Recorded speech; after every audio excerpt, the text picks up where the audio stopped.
Abu Dhabi के वली अहद शेख खालिद बिन मोहम्मद बिन जैद का दौरा पाकिस्तान। दोनों मुल्कों के दरमियान 5 मुफाहमती यादाश्तों पर दस्तखत किए गए। वज़ीर आज़म शहबाज शरीफ और अबूधाबी के वली अहद की तकरीब में शिरकत। मुअज़्ज़ज़ मेहमान की सदर आसिफ अली ज़रदारी और वज़ीर आज़म शहबाज शरीफ से मुलाकात। दोनों रहनुमाओं की मुलाकात हुई।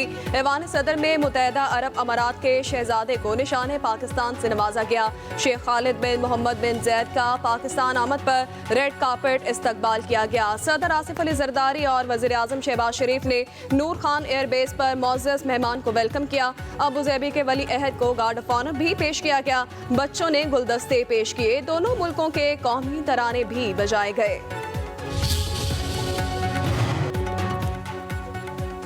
तहरीक तहफ़्फ़ुज़ पाकिस्तान के ज़ेर एहतमाम कौमी कॉन्फ्रेंस कौमी असम्बली में अपोजिशन लीडर उमर अयूब की हुकूमत पर लफ्ज़ी वार कॉन्फ्रेंस रोकने वालों को 23 मार्च को डफर अवार्ड देने का मुतालबा कर दिया। कहा वफाकी हुकूमत खैबर पख्तूनख्वा की मकरूज़ है। इस मुल्क में सिर्फ सियासी कैदियों को जेल में डाला जा रहा है।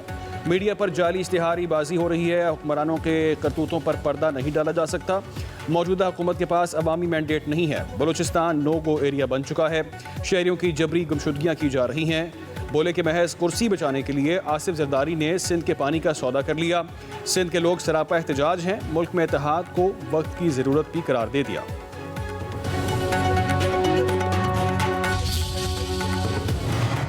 अपोजिशन की कॉन्फ्रेंस रोकने के लिए होटल बंद, गेट को ताले लगा दी गए। पुलिस ने रहनुमाओं को दाखिल होने से रोक दिया। शाहिद खाकान अब्बासी और दीगर रहनुमा जंगला फलांग कर होटल में दाखिल हुए। चेयरमैन PTI बैरिस्टर गौहर का कहना है कि अवाम की आवाज़ को दबाया नहीं जा सकता। अपोजिशन की कौमी कॉन्फ्रेंस कामयाब हो गई। अदलिया को आज़ाद और मुल्क में कानून की हुक्मरानी होनी चाहिए। हुकूमत में बैठे लोगों की अवाम में कोई मकबूलियत नहीं।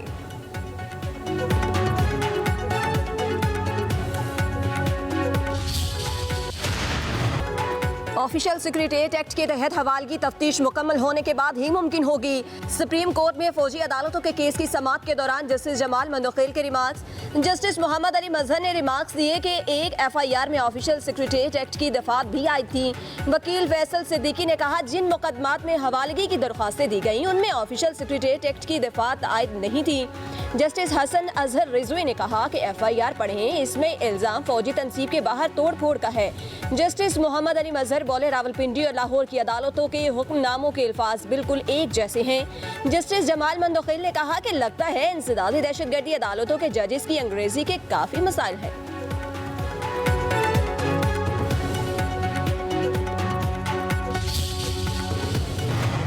सिविलियंस के फौजी अदालतों में ट्रायल केस की समाअत के दौरान शायर अहमद फराज की शायरी का तस्करा हुआ। वकील फैसल सिद्दीकी ने कहा कि अहमद फराज पर इल्जाम था कि शायरी के जरिए आर्मी अफसर को उकसाया गया। जस्टिस मुसरत हलाली ने कहा कि अहमद फराज की कौन सी नज़म पर केस बना, मुझे तो सारी याद है। बतौर वकील केस आने के बाद मैं बार में बहुत शोर करती थी। मैं कहती थी जजेस ने ट्रक ड्राइवर्स की तरह इशारा कहीं और का लगाया और गई कहीं और मेरी बात को गहराई में समझने की कोशिश करें। जस्टिस मोहम्मद अली मजहर बोले जज बनकर आप भी ट्रक ड्राइवर वाला काम कर रही हैं कि आप भी ट्रक चलाती हैं। जस्टिस मोहम्मद अली मजहर की बात पर अदालत में कहे लग गए। जस्टिस मुसरत हलाली ने कहा कि ट्रक तो मैं चला सकती हूँ, मेरे वालिद एक फ्रीडम फाइटर थे, उनकी सारी उम्र जेलों में गुजरी। फौजी अदालत के केस की समाअत पीर तक मुलतवी।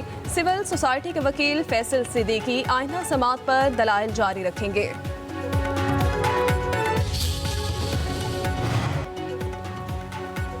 नए वफाकी वज़रा की तकरीब हल्फ बर्दारी कुछ देर में होगी। सदर आसिफ अली ज़रदारी ऐवान सदर में हल्फ लेंगे। हनीफ अब्बासी, तारिक फजल चौधरी, मुस्तफ़ा कमाल, खालिद मक्सी और दीगर हल्फ उठाएंगे।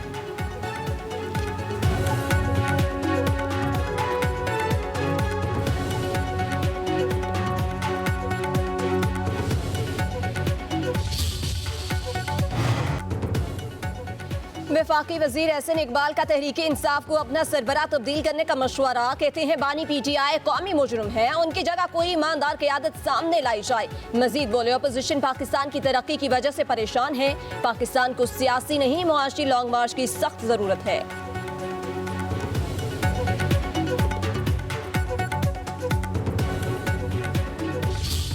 तुम कराची में हो, अगर तुम किसी एक जमात या तुम ये जो क्राइम हो रहा है सूबाई हुकूमत की तरफ से 16-17 सालों से, अगर तुम उसमें क्राइम में पार्टनर नहीं हो तो फिर कराची वालों का मुकदमा लड़ो, अपने रिटायर्ड मुलाजमीन का मुकदमा लड़ो, जाके वज़ीर आला हाउस में बैठ जाओ, अंदर जाके बैठ जाओ, धरना दो।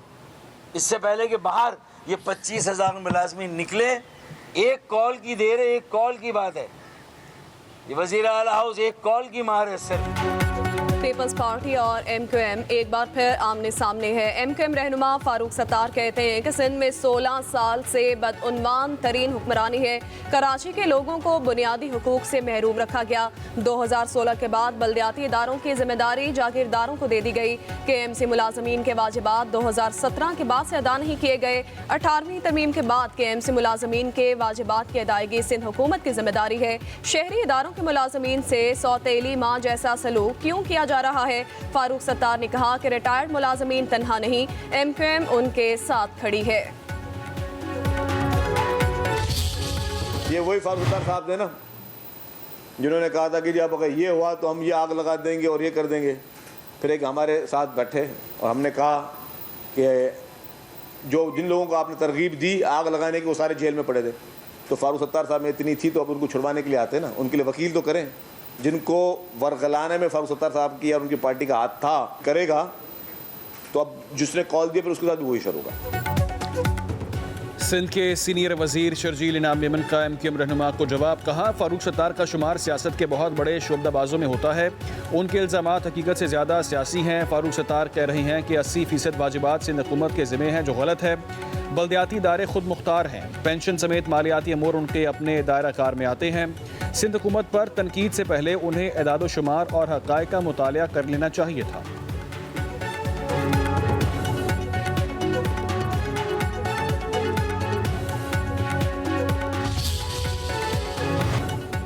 पाकिस्तान में बारिशों के एक और स्पेल की एंट्री। लाहौर, इस्लामाबाद, रावलपिंडी समेत बेशतर शहरों में बादल बरस पड़े। बालाकोट में बारिश का सिलसिला तीसरे रोज़ भी जारी। बलूचिस्तान के इलाके नोशकी, डेरा बुगटी और बख्तियाराबाद में हल्की बारिश से मौसम खुशगवार। सादिकाबाद शहर और गिरदोनवा में गरज चमक के साथ बारिश। ठोल में रात से बूंदाबांदी का सिलसिला वक्फे से जारी। खैबर पख्तूनख्वा, कश्मीर, गिलगित बल्तिस्तान और पंजाब के बेशतर शहरों में बारिश। सर्दी की शिद्दत में इजाफा हो गया।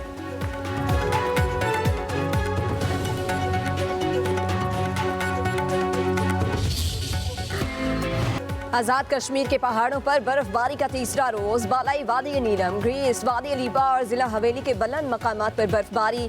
जिला बाग, पूंछ, जिला जेहलम वैली और मुजफ्फराबाद के पहाड़ों पर वक्फे से बर्फबारी का सिलसिला जारी।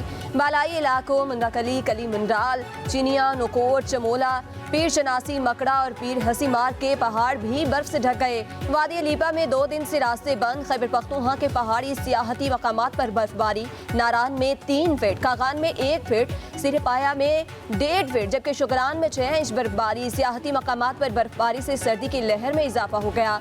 उधर वादी तीरा के पहाड़ों पर 1 फीट तक बर्फ पड़ चुकी है। अहले इलाका का ज़िलाई इंतजामिया से बंद रास्तों को खोलने के लिए इकदाम करने का मुतालबा।